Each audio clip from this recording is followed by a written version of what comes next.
Hello and welcome. My name's Pete Rushman and I'm your host today of a Half Dozen Things podcast.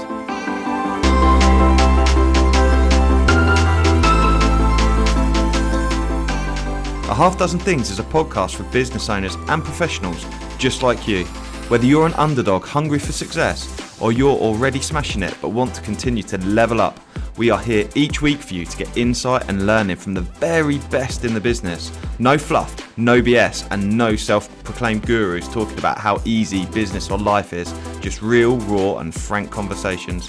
My curiosity and impatience in seeking success has encouraged me to create a Half Dozen Things podcast. I designed it to bring you simplicity and discovery back to the forefront of your lives. We're all such busy people, it's easy to overlook the simple things we could be doing to achieve wealth, success, and happiness. If you love today's podcast, please do share it, subscribe, and let all your friends know how great the podcast is. Thank you. Hello and good morning, almost good afternoon. Today on this LinkedIn and Facebook Live. I hope you joined in due to the invitation. So I tried things a little differently this time for this LinkedIn, and I scheduled it a week in advance. So I put it out, and hopefully it's coming to people's news feeds that will be going live. And I'm going to be talking about handling conflict effectively in your transport role. One of the things I did recently as part of one of our Half Dozen Things podcast episodes was I asked our Facebook group and Facebook audience, and if you're not part of the Facebook group, I would suggest you join it, Transport Manager and Consultants Hub over on Facebook. We've got a great conversation going in there. And one of the things that I asked recently for a podcast interview that's coming out in a couple of weeks with my good friend Bevis Moynihan. And I asked what are the challenges that we face as transport managers in the businesses that we work in and the work that we do. You know, what are the biggest challenges that we face? And a lot of the feedback that we got was from about the incapability of teammates, the incapability of people that the transport managers work with, whether that be, you know, whoever their colleagues are, whether they be planners or drivers. That was one of the key challenges, as well as lack of understanding from operators, particularly for external transport managers who work as consultants. They where they don't know, potentially what is involved with being compliant and what the operator license undertakings could be. The other challenge that we found was around chasing maintenance providers is obviously a challenge for a lot of transport managers, making sure that documentation is correct, making sure that you have everything that is required.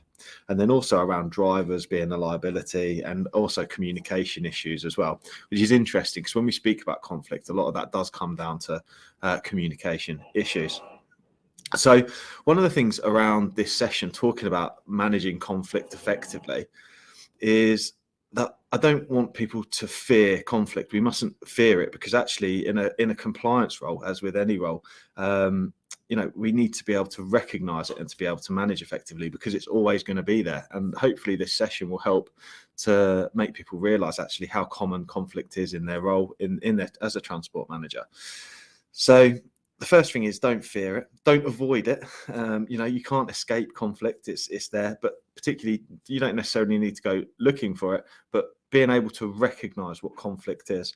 So what is conflict, and why is it so important that we think about these things as part of doing our role professionally? Well, conflicts is a difference in, can be caused by, a difference in values, opinions, or people's needs. And that difference causes the conflict and causes a challenge between people, or in a business environment, and particularly in workplaces. And I see really, really good professionals on a regular basis in the training that we do, and they're very, very capable, very technical, very, very skilled communicators. But sometimes they just self-destruct because they're so capable that they totally avoid or are scared of conflict. And being able to manage and handle conflict well in a compliance role is absolutely vital skill to have, which is why I'm here to speak to you about that today. So we don't want to avoid it, we don't want to escape it, but obviously we need to be able to recognize it and then manage conflict when it does occur. And generally speaking, it can be a learning opportunity for us as well to improve and be better at what we do. Hi, it's Pete from Flagship Partners. We're really proud to sponsor a Half Dozen Things podcast. At Flagship Partners, we take road safety really seriously, and we're your road safety partnership. We help transport companies with compliance and training across their businesses, including first aid, driver CPC, and other transport management services. So if you're FORS accredited or you want to improve your operator compliance risk score, give Flagship Partners a call today. So what are the common causes of conflict? Well, opposing opinions and opposing positions is often one. So and competitive tension. So in any work environment, there's often tension between different departments or between one job role and another. For example, the need commercially for a task to be carried out, but the inability to carry it out by someone for whatever reason, often the rules or whatever it may be. But these are often common causes.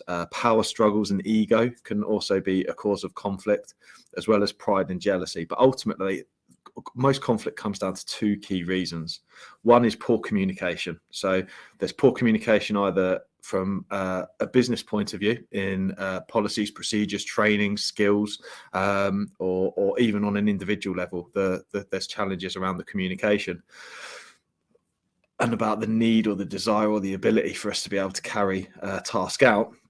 The second key reason is the inability for someone to control their emotions. So being able to control emotions and have that emotional intelligence is a vital skill as well, because when people throw a tantrum or lose the ability to control themselves, then that can obviously cause conflict as well. And that's often the reason why people will avoid conflict situations. But the two key reasons that boils down to is poor communication skills and the inability for people to control their emotions. So how do we approach conflict then? As we're transport managers, we want to do an amazing job, and we want to make sure that we run a safe fleet of vehicles and we run a profitable operation for the directors. How do we approach that then?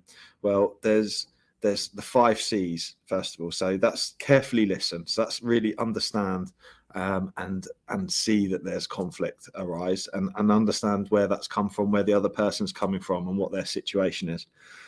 And we need to, second one, considerately look at that situation. So we need to be considerate in the way that we understand and look at and consider what the situation is.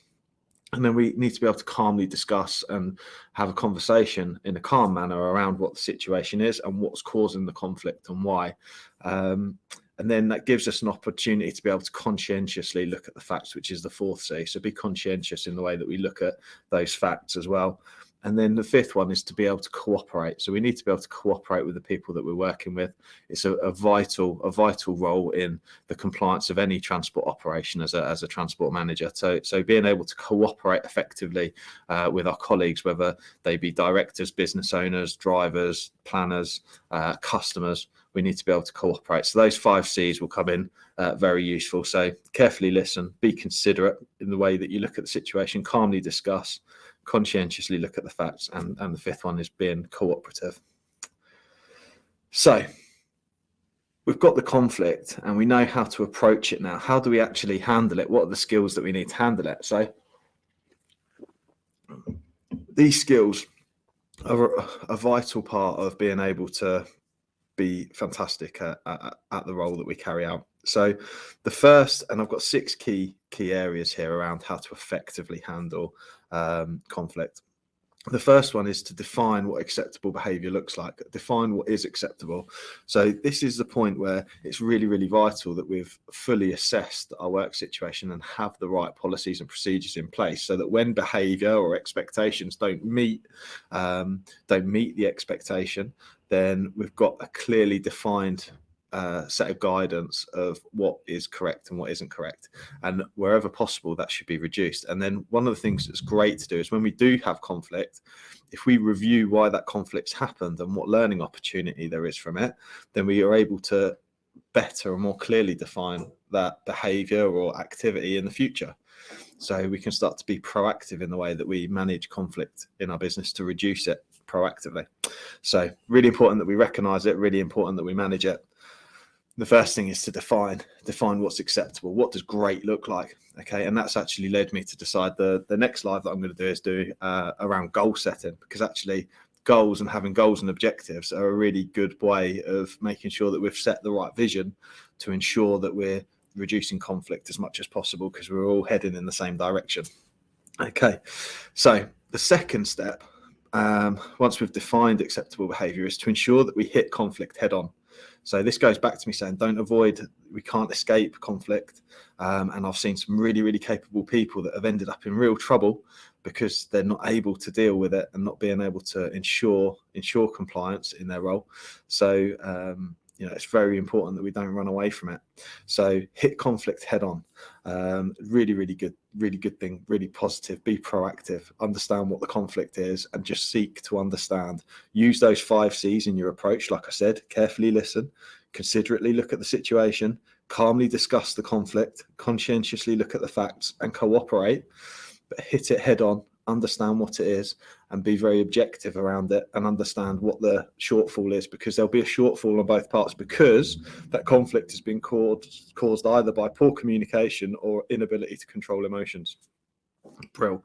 Okay, so the third area to look at, so we've defined what acceptable behaviour looks like, and we hit conflict head on. The third one is understand what's in it for me, or in it for the other person. So when we've got a conflict between 2 people, we need to understand what that looks like, and we need to be able to understand what's in it for them. What are the benefits, what are the drawbacks, and we need to understand what other people's motivations are as well.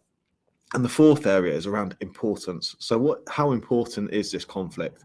And that will help us gauge the level of response and actually how much pressure we need to put on ourselves to be able to manage that. The fifth area, I think, is around understanding that conflict is an opportunity. So wherever we see conflict, there's an opportunity for us to do better and be better and to improve performance moving forward.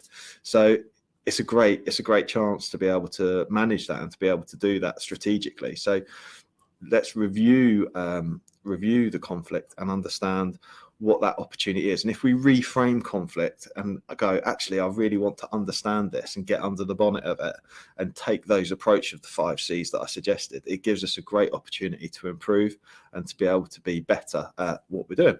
So that's the fifth area. And the sixth one is just it's just a quick one from me. Be quick to forgive. If something's wrong and we find that something's wrong, let's move on if we're able to, obviously within the boundaries of the rules, but be quick to forgive and let's move on and let's take the learning opportunity and go to improve.